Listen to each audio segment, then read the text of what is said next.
End game के बाद में हम सब ने एक बात तो मान ली थी, आयरन मैन यानी टोनी स्टार्क हमेशा के लिए मर चुका है। लेकिन अगर मैं आपको कहूँ, टोनी स्टार्क की कहानी वहीं खत्म नहीं हुई थी। एंड गेम में जिसने फाइट की वो तो टोनी स्टार्क ही था, लेकिन एंड गेम में जो मारा गया वो था डॉक्टर डूम। तो आज की इस वीडियो में मैं आपको प्रॉपर टाइमलाइन के साथ में एक्सप्लेन करूंगा कैसे एंड गेम के बाद में टोनी स्टार्क ही डॉक्टर डूम बन गया, और जिसे हमने फैंटास्टिक फोर के एंड क्रेडिट सीन में देखा था वो और कोई नहीं, हमारा आयरन मैन ही है। एंड गेम के इवेंट्स ही रीजन थे डॉक्टर डूम के क्रिएशन का। तो इसे समझने के लिए थोड़ा कहानी में पीछे चलते हैं।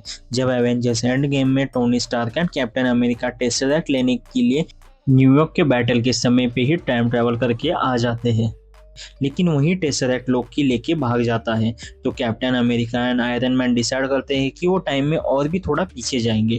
टू बी प्रिसाइज वो टाइम ट्रैवल करते हैं 7 अप्रैल 1970 को, जहां टोनी स्टार्क हॉवर्ड स्टार्क से मिलता है एंड हॉवर्ड स्टार्क टोनी को बताता है कि उसकी वाइफ प्रेग्नेंट है। लेकिन ऑफिशियली टोनी स्टार का बर्थ हुआ था मई 29, 1970 को, मीन्स ऑलमोस्ट एक मंथ पहले ही टोनी स्टार पैदा हो चुका है। तो हॉवर्ड स्टार्क ने आखिर ऐसा क्यों बोला, आप यहाँ क्लियरली ये भी देख सकते हो कि टोनी भी ये बात सुन के बहुत ज़्यादा कंफ्यूज हुआ था। मैं आपको बता दूँ, कॉमिक में भी टोनी कभी हॉवर्ड स्टार का बायोलॉजिकल सन था ही नहीं, उसे लेटवेरिया से ही अडॉप्ट किया गया था। क्या हो अगर टोनी स्टार्क की भी ओरिजिन स्टोरी कुछ ऐसे ही निकले। ये एक चीज़ मार्वल के पूरे टाइमलाइन को हमेशा के लिए चेंज करके रख सकती है। जब एंड गेम में ब्रूस बैनर एशियंट वन के पास टाइम स्टोन लेने आता है, तब एशियंट वन उसे समझाती है इन्फिनिटी स्टोन से रिस्पॉन्सिबल होते ही पूरे यूनिवर्स का बैलेंस मेंटेन करने के लिए। अगर इसमें से एक भी इन्फिनिटी स्टोन अपने इस जगह से हिल जाता है तो कई सारी नई टाइमलाइंस बनना स्टार्ट हो जाएगी। और आखिर में हुआ भी यही। जब ब्रूस बैनर स्टोन लेके करंट टाइमलाइन में आ गया तो कई सारे ब्रांचेस क्रिएट हुई, और इन्हीं एक ब्रांच में क्रिएशन होता है डॉक्टर डूम का। अभी सवाल ये आता है कि लेकिन स्टोन तो वापस रख दिए गए थे, हर एक स्टोन को उसी टाइम पे वापस कर दिया था, जिसके कारण ब्रांचेस भी तो गायब हो गई थी। तो डॉक्टर डूम को भी तो गायब होना चाहिए। आप सही सोच रहे हो, डॉक्टर डूम भी इसी टाइमलाइन के साथ इरेज भी हो गया था। जब टोनी स्टार्क ने स्नैप किया था, यूनिवर्स में एक ब्लास्ट हुआ था इन्फिनिटी स्टोन का, जिसे हम सब लोग जानते ही है। स्टोन जब भी यूज किए जाते हैं तब यूनिवर्स में एक एनर्जी फ्लो होती है और उसे कहीं से भी ऑब्जर्व किया जा सकता है। मतलब जब भी एंड गेम के इवेंट हो रहे थे उसी टाइम पे कई सारे अल्टरनेट ब्रांच ऑलरेडी एग्जिस्ट कर रहे थे, और इसी एक ब्रांच में से डॉक्टर डूम की नज़र पड़ती है इस करंट टाइमलाइन पे। Doctor strange in multiverse of madness में तो हमने देख ही लिया था, स्लीप वॉक करके कोई भी वेरिएंट किसी भी दूसरे टाइमलाइन के वेरिएंट के बॉडी को कंट्रोल कर सकता है। और एंड गेम में भी कुछ ऐसा ही हुआ था। टोनी स्टार्क जब स्नैप करता है तो वो तुरंत नहीं मारा जाता, वो कुछ समय के लिए जिंदा था। टोनी की बॉडी उस वक्त पूरी तरीके से डिस्ट्रॉय हो चुकी थी, उसका चेहरा आधा जला हुआ था और body and nano suit melt होके एक ही हो गए थे।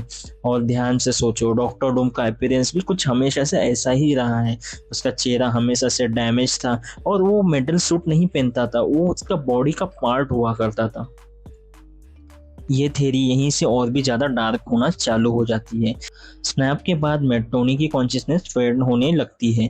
उसी एग्जैक्ट मोमेंट पे डॉक्टर डूम अपनी मल्टीवर्सल स्लीप वॉक करके टोनी की बॉडी पे कंट्रोल पा लेता है।